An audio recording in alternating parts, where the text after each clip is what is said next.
Hey everyone, welcome to the first episode of Behind Breaks. My name is Alyx Effron, and I'm the founder of Collectors MD, a support-based platform for people navigating compulsive collecting, overspending, and gambling-like behaviors in the hobby space. So whether you're into sports cards, TCG, sneakers, NFTs, memorabilia, or any of the hundreds of hyper collectible markets that have emerged over the last decade, you've probably felt some version of what we talk about in our community. That pull, that itch, that tilt. And for some of us, it's gone from passion to obsession to sometimes something even a little darker. Collectors MD was created because for far too long, there's been this huge gap in the hobby, a place where money, emotion, psychology, and nostalgia all collide. But no one's really talking about the toll that it can take. No one wants to admit when the thing they love is also hurting them. And certainly no one wants to talk about the shame, the secrecy, the hiding of packages, the overspending, or the compulsion to just keep chasing. I've lived that, and I've seen far too many people spiral in silence, thinking that they were the only ones. So this past March, I started Collectors MD with one simple goal, and that was to give collectors a place to talk about what's really going on behind the scenes. Not the comps, not the slabs, not the hits, but the people, the stress, the financial wreckage, the dopamine crashes, the strain that it's putting on our relationships, the toll that it's taking on our mental health.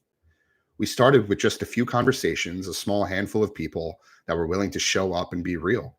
And since then, just 4 months later, we've built something that I'm incredibly proud of. We have weekly support meetings every Wednesday night on Google Meet, where collectors come from across the country and sometimes beyond. And, they come together to talk honestly, openly, and without judgment. We also have a growing group chat and online community presence where people support one another in between these meetings. We share resources, we check in during tough moments, and we even celebrate the small victories. We also have a library of original reflections, tools and resources, and content, all grounded in clarity, accountability, and intention that explore the emotional and psychological side of the hobby. In these first 4 months, we've had dozens of people come forward and say things like, "Man, I thought I was the only one.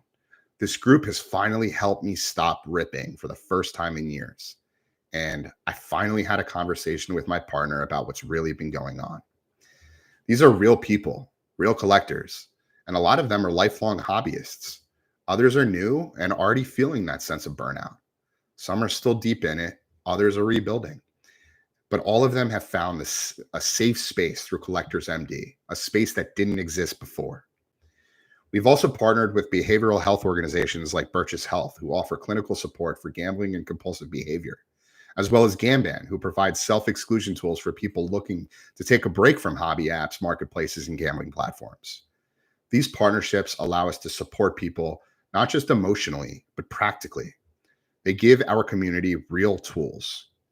But perhaps most importantly, we've created language and permission for collectors to talk about what's really happening. Because this isn't just a personal issue, it's systemic. The hobby has changed. It's faster, it's flashier, it's more addictive than it's ever been. With apps like Whatnot, Fanatics Live, Loop, and countless others, the lines between collecting and gambling have never been more blurry.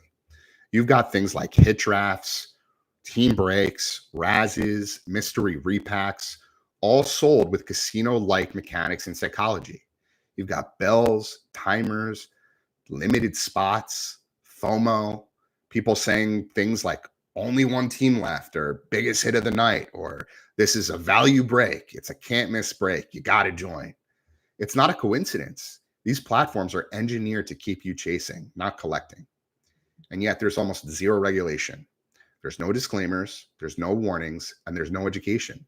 So what happens when someone gets in too deep? Usually nothing. They go broke quietly. They max out their credit cards. They lie to their partners. They hide packages. They spiral.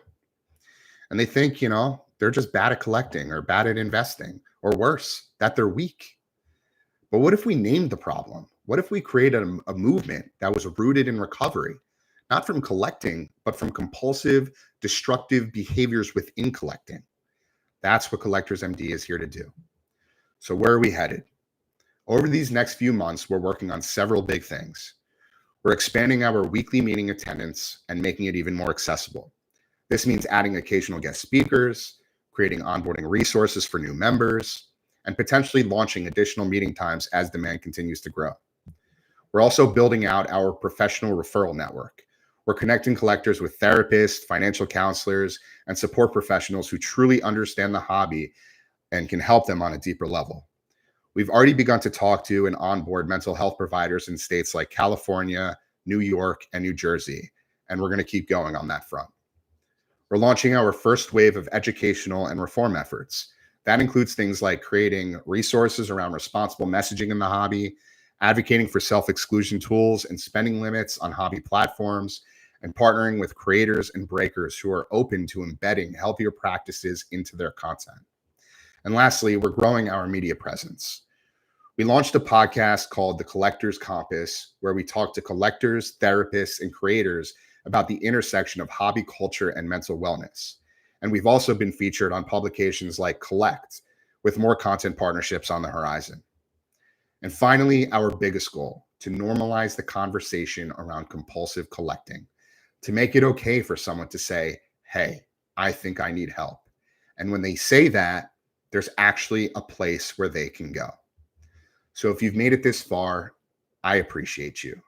Whether you're someone who struggled, knows someone who has, or just is someone who believes the hobby needs to be a healthier, more honest space so that it can grow and continue to evolve in a sustainable way, we're glad you're here. So join a meeting, read a daily reflection, share our page, send us a DM, be a part of the change. Because this hobby isn't just about the cards, it's about the people, and the people deserve to be well. Thank you.